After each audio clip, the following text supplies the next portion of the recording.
Hi guys, welcome back to my channel once again. आज की इस वीडियो में हम बात करेंगे फैंटम के बारे में। फैंटम नेटवर्क कैसे काम करता है, फैंटम कैसे बेटर है, मच मोर बेटर है अदर एथेरियम किलर के मुकाबले, और फैंटम का यहाँ पे फ्यूचर क्या है, कैसे ये काम करता है, सब कुछ हम यहाँ पे आज की वीडियो में यहाँ पे डिस्कस करेंगे।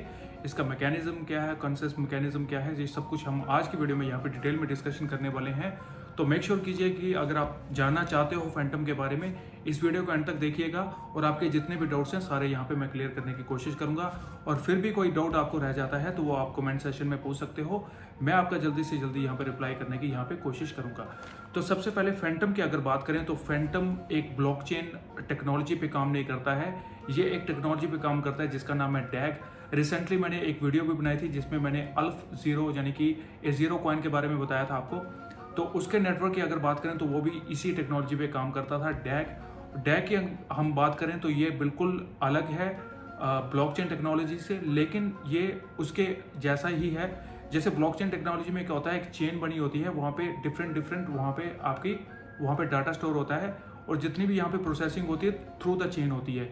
लेकिन डैग के केसेस में ऐसा नहीं होता है। डैग के केस में क्या होता है कि सपोज करो आपका कोई यहाँ पे आपका जो पीसी है वहाँ पे और भी ज़्यादा पीसी यहाँ पे कनेक्ट हुए हैं, तो वो डायरेक्ट वो इन्फॉर्मेशन भेजेगा, वापस लेगा, इन्फॉर्मेशन भेजेगा रैंडमली ऐसे करके, तो ये काम करता है। डैग की अगर हम बात करें तो मच मोर फास्टर है यहाँ पे ब्लॉकचेन टेक्नोलॉजी से। जैसे आप BTC की अगर बात करें तो BTC जैसे आप सेंड करते हो किसी को तो वहाँ पे लगभग आपका वहाँ पे 1 आवर का टाइम वहाँ पे लग जाता है। वहीं पे अगर हम बात करें इथेरियम की, तो इथेरियम की अगर हम बात करें तो वहाँ पे आपका टाइम कम से कम यहाँ पे 10 मिनट, 20 मिनट, 15 मिनट के आसपास यहाँ पे लग जाता है। और यहीं पे अगर बात करें फैंटम की तो ये डैग बेस्ड टेक्नोलॉजी है, तो यहाँ पे आपका मैक्सिमम यहाँ पे 2 सेकंड 3 सेकंड पे आपका यहाँ पे फैंटम एक दूसरे को यहाँ पे ट्रांसफर हो जाते हैं। तो ये था यहाँ पे फैंटम का डैग किस पे कैसे ये काम करता है, ये मैंने आपको यहाँ पे क्लियर किया। और सेकंड चीज़ जो हम बात करेंगे यहाँ पे इसका कंसेंसस मैकेनिज्म की अगर बात करें तो यहाँ पे प्रूफ ऑफ स्टेक पे ये काम करता है। प्रूफ ऑफ स्टेक का काफ़ी लोगों को यहाँ पे पता होगा। क्रिप्टो करेंसी यहाँ पे 2 टाइप की होती है, एक होता है प्रूफ ऑफ वर्क, एक होता है आपका प्रूफ ऑफ स्टेक। तो प्रूफ ऑफ वर्क वाली जितनी भी क्रिप्टो करेंसीज होती है उसमें आपकी बड़ी बड़ी माइनिंग मशीन्स वगैरह लगती है। जैसे आपने देखा होगा BTC की माइनिंग अभी होती है, इथेरियम की माइनिंग होती है, और हाल ही फिलहाल में आपने सुना होगा कि इथेरियम 2.0 आ रहा है, यानी कि इथेरियम मर्ज यहाँ पे आ रहा है। तो ये इथेरियम जो होगा यहाँ से अपने आप को चेंज कर देगा प्रूफ ऑफ वर्क से प्रूफ ऑफ स्टेक के ऊपर। तो वहाँ पे जितनी भी इसकी माइनिंग वगैरह होगी वो माइनिंग इन फ्यूचर नहीं होगी इथेरियम में। और उस वजह से क्या हो रहा है कि आप देख पा रहे हो यहाँ पे इथेरियम क्लासिक का अगर हम बात करें तो उसमें उसके प्राइस में अच्छा खासा पंप आ रहा है, क्योंकि जितने भी माइनर्स है वो आस्ता आस्ता यहाँ से शिफ्ट होना स्टार्ट हो चुके हैं इथेरियम से, क्योंकि इथेरियम 2.0 मर्ज आ रहा है। इथेरियम अपने आप को ट्रांसफॉर्म कर देगा प्रूफ ऑफ स्टेक में। तो यहाँ पे माइनिंग का कोई यहाँ पे वो जो माइनिंग मशीनों के द्वारा होती थी वो यहाँ पे नहीं होगी, तो माइनिंग इसकी वैलिडेटर के हिसाब से होगी।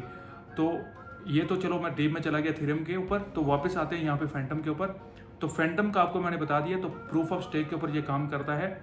लेकिन इसके वैलिडेटर की अगर बात करें तो अभी फिलहाल की अगर बात करें तो 50 या 60 वैलिडेटर आपको यहाँ पे देखने को मिलेंगे। इसके पीछे का रीज़न काफ़ी बड़ा है, और इसके रीज़न की अगर मैं बात करूँ, अगर आप वैलिडेटर बनना चाहते हो फैंटम नेटवर्क में तो कम से कम आपके पास 1 मिलियन फैंटम कॉइन होने चाहिए। 1 मिलियन की अगर बात करूँ तो सभी के लिए ये पॉसिबल नहीं होता है कि वो यहाँ पे इतनी मात्रा में यहाँ पे कॉइन को पहले बाई करे फिर वहाँ पे वैलिडेटर बने। तो वैलिडेटर की अगर मैं बात करूँ तो वो सिंपली यहाँ पे एक वैलिडेटर बन जाते हैं और उनको बदले में यहाँ पे यानी कि एक तरह की माइनिंग वो स्टार्ट कर देते हैं और उनको बदले में यहाँ पे रिवॉर्ड मिलते हैं, एज ए फैंटम यहाँ पे उनको रिवॉर्ड में मिलते हैं। तो जो हमारे जैसे होते हैं, जितने भी हमारे जैसे जो रिटेल इन्वेस्टर होते हैं, हम वैलिडेटर नहीं बन सकते, लेकिन हम यहाँ पे अपने कॉइन्स को डेलीगेट करते हैं वैलिडेटर की ओर। तो आपको ट्रस्ट होना चाहिए अपने वैलिडेटर के ऊपर जिसको आप अपने कॉइन्स दे रहे हैं। तो वो जैसे उनकी माइनिंग यहाँ पे कंप्लीट हो जाएगी तो उनको कुछ मिलेगा परसेंटेज यहाँ पे एज ए रिवॉर्ड, उनको ज़्यादा मिलेगा, लेकिन हमको यहाँ पे हमारे केस में हमको यहाँ पे कम मिलता है। तो ऐसे इसका मैकेनिज्म यहाँ पे काम करता है फैंटम का। आई होप आपको यहाँ पे सब कुछ चीज़ें यहाँ पे क्लियर हो। जो यहाँ पे फैंटम का प्रूफ ऑफ स्टेक मैकेनिज्म है उसको बोलते हैं हम लीचेस, उसको लीचेस भी कहा जाता है। तो यहाँ पे आपको समझ में आ गया होगा कि हमको यहाँ पे अपने कॉइन्स वैलिडेटर को देने हैं, वो हमारे एंड पे यहाँ पे स्टेक करेंगे, और जैसे वो स्टेक करेंगे यहाँ पे हमारा लॉकिंग पीरियड होता है, उसको आप एक महीने से लेके 1 साल तक कभी भी आप लॉक इन पीरियड उसको रख सकते हो। आपने कई बार बाइनेंस में स्टेकिंग की होगी, वहाँ पे आप लॉकिंग पीरियड वहाँ पे सिलेक्ट करते हो कि आपको अपने कॉइन यहाँ पे 1 साल के लिए स्टेक करने हैं, 1 महीने के लिए स्टेक करने हैं, 10 दिन के लिए स्टेक करने हैं, 20 दिन के लिए स्टेक करने हैं। वैसे सेम केस यहाँ पे भी होता है। तो यहाँ पे फैंटम की अगर बात करूँ तो जितना ज़्यादा आप देर के लिए यहाँ पे स्टे करोगे उतने ज़्यादा चांसेस आपके हाई हो जाते हैं, उतने ज़्यादा आपको यहाँ पे रिवॉर्ड मिलने की यहाँ पे। वहीं पे अगर हम बात करते हैं ट्रांजैक्शन स्पीड की, तो आपको यहाँ पे 4500 ट्रांजैक्शन पर सेकंड की स्पीड आपको फैंटम में देखने को मिलेगी। और यहाँ पे आप मिंटिंग भी कर सकते हो इनकी स्टेबल करेंसी की, जिसका नाम है FUSD। 1:5 रेशो में आपको ये कॉइन्स यहाँ पे मिलते हैं। तो यहाँ पे फैंटम की एक चीज़ मैं यहाँ पे आपको बता दूँ, बेशक ये डैग बेस्ड यहाँ पे नेटवर्क है, लेकिन ये EVM यानी कि इथेरियम वर्चुअल मशीन को भी यहाँ पे सपोर्ट करता है। इसका सपोर्ट करने का मतलब ये हुआ कि इथेरियम के ब्लॉकचेन पे जितनी भी आपने डैप्स यहाँ पे बनाई हुई हैं, उसको आप सिंपली कॉपी करके यहाँ पे पेस्ट कर सकते हो और यहाँ पे भी उनको यहाँ पे रन कर सकते हो फैंटम के नेटवर्क के। तो ये इसमें एक खास बात है कि यहाँ पे EVM को भी ये सपोर्ट करता है। और साथ में एक अच्छा इंसेंटिव इन्होंने रखा हुआ है अपने डेवलपर के लिए, क्योंकि अगर मैं आपको बताऊं काफ़ी सारी आपको ब्लॉकचेन देखने को मिली होगी जो उनका इंसेंटिव होता है वो कस्टमर को होता है, रिटेल इन्वेस्टर को होता है। लेकिन अगर फैंटम की बात करें तो ये इन्होंने इंसेंटिव रखा है डेवलपर के लिए।